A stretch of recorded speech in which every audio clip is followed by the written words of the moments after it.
மோதிக்கு கண்டினாலும் பரவாயில்லைங்க, நம்மளுக்கு என்ன போச்சு, நம்ம நாடே கண்டி விட்டுறாரு. நல்ல அமெரிக்கா நம்மள வச்சு பண்ணுது பாருங்க. ஐயோ ஐயோ ஐயோ, இந்த மோடி ஆட்சியில நம்ம படுற பாடு இருக்கே. என்ன ஆச்சுன்னா, ஒரு கொஞ்சம் 2-3 வருஷம் முன்னாடி ஜோ பைடன் இருந்தார் அப்போ ஆட்சியில.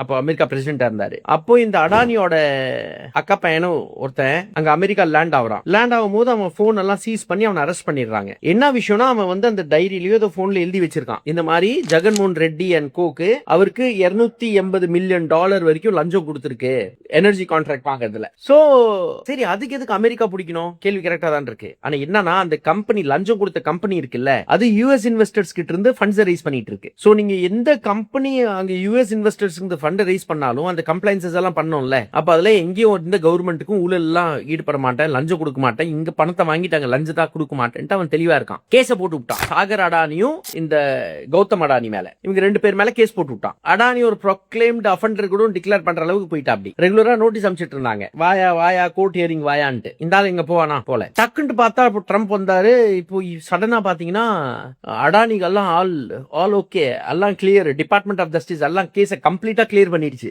என்னடா இது நடக்குது? கம்ப்ளீட்டா கிளியர் பண்ணா அங்க கதறல் பயங்கரமா இருக்கு. அமெரிக்கால கரெக்டா அடானி மேல கேஸ் முடிக்கிறாங்க. இங்க மார்க்கோ ரூபியோ வந்துட்டாரு, இங்க US secretary of state. US secretary of state ரொம்ப டேஞ்சரஸான ஆர்கனைசேஷன் அது. இந்த கவர்மெண்ட் டிபார்ட்மெண்ட் நம்ம ஹோம் மினிஸ்ட்ரி மாதிரி, அங்க சிஏஏ மிலிட்டரி எல்லாமே இருக்கும். அவங்க பல நாட்டுல எல்லாத்தையும் ட்ரெயினும் பண்ணுவாங்க. இப்போ நரேந்திர மோடி அவங்க தான் ட்ரைனிங் கொடுத்திருக்காங்க. ரீசெண்டா தமிழ்நாட்டுல இருந்து கூட இந்த ஷபீர் அஹமது, ஷாலின் மரியா, கௌசி சங்கர், அப்படி இன்னும் 2 சுகிதா அவங்க ஜேர்னலிஸ்ட், இன்னும் 2-3 பேரை வந்து கூட்டு போயிருந்தாங்க அங்க ட்ரைனிங் கொடுக்க. சோ மார்க்கோ ரூபியோ வந்தார் இந்தியாவுக்கு. வந்து ஒரு ட்வீட் போடுறாரு மனுஷன். என்ன ட்வீட் தெரியுமாங்க?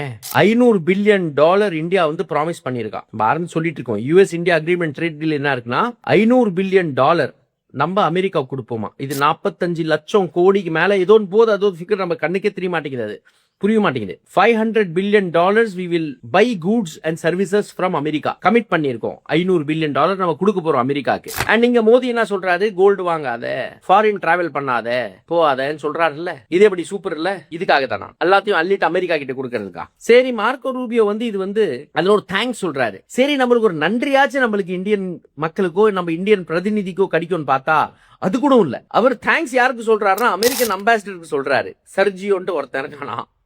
டே, நீ தாண்டா நன்றி சொல்ற, உனக்கு நீ யுஎஸ் அம்பாசிடரா இருந்துட்டு நம்ம இந்தியாவை நல்லா போட்டு தள்ளிட்டடா, சூப்பர்ரா டே மச்சின்ட்டு சொல்லிட்டு அவங்களுக்குள்ளே தேங்க்ஸ் சொல்லிக்கிறாங்க. நீ யுஎஸ் பிரசிடென்ட் ஆஃப் டொனால்ட் ட்ரம்ப்புக்கு எவ்வளவு வேலை பண்ணிருக்க, செம்ம ஒரு நன்றி கூட நம்மளுக்கு சொல்ல. இதான் அமெரிக்கா தீவிரவாத ஸ்டேட். அது நீ அவன் சொன்ன மாதிரி நீ நடந்துக்கலனா பாம்பு போடுவான் அவன் மேல. அண்ட் இங்க இந்தியா மேல போட்ட பாம்பு அடானி பாம்பு. பார்த்தான் இந்தியன் மக்களை கொலை பண்றதா இல்ல ஒருத்தன் அடானியை புடிச்சு டைப் பண்றதான்ட்டு வச்சாம் பாருங்க. ஜெயில் ஆப்பு எல்லாம் தெரிஞ்சு போச்சு, எல்லாம் கழுந்துக்குச்சு.